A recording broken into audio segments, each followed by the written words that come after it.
नमस्कार साथियों, स्वागत है इशू स्टडी टाइम में। तो साथियों, यदि अभी तक आपने मेरे चैनल को सब्सक्राइब नहीं किया है, चैनल को सब्सक्राइब कर दीजिए, वीडियो को लाइक कर दीजिए, बेल आइकन को प्रेस कर दीजिए ताकि आगे आने वाली सूचनाओं का नोटिफिकेशन सबसे पहले आगे आपको अब मिल सके।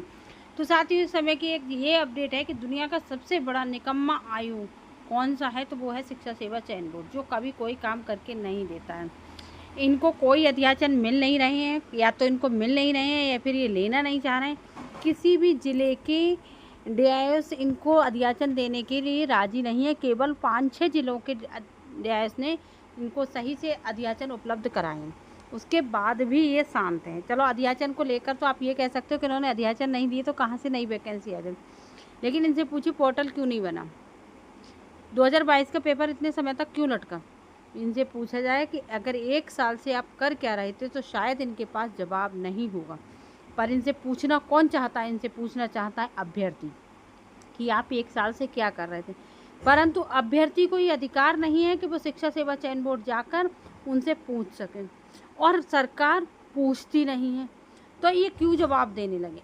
ये जवाब देंगे ही नहीं, क्योंकि इनसे कोई पूछता ही नहीं है। वरना 1 साल से कोई व्यक्ति खाली होकर खा ले, कोई खिला देगा किसी को। और इनकी सैलरी भी कोई 1 या 2 रुपए नहीं, इनकी सैलरी 2-2 लाख रुपए है। परंतु आज तक ना तो इनका पोर्टल बना है, ना इन्होंने कोई नई वैकेंसी निकाली है, ना ही इन्होंने कोई पेपर कराया है। 2 महीने का मतलब 2 लाख रुपए का मतलब समझ रहे हो, 10 महीने से एक व्यक्ति का लगभग 2 करोड़ रुपए ले चुका है, और अभी तक काम 2 रुपए का नहीं हुआ है। फिर क्यों, किसके हैं ये 2 करोड़ रुपए? किसके मिल रहे हैं एक व्यक्ति को? लेकिन काम बिल्कुल भी नहीं हो रहा है। अगर काम होता, जब LT ग्रेड की और TGT PGT दोनों की नियमावली एक कर दी गई है, तो फिर अभी तक वैकेंसी क्यों नहीं आई है? इसका जवाब शायद किसी के पास है नहीं, या कोई देना भी नहीं चाहता है। क्यों देंगे अभ्यर्थियों को जवाब? होते कौन है अभ्यर्थी?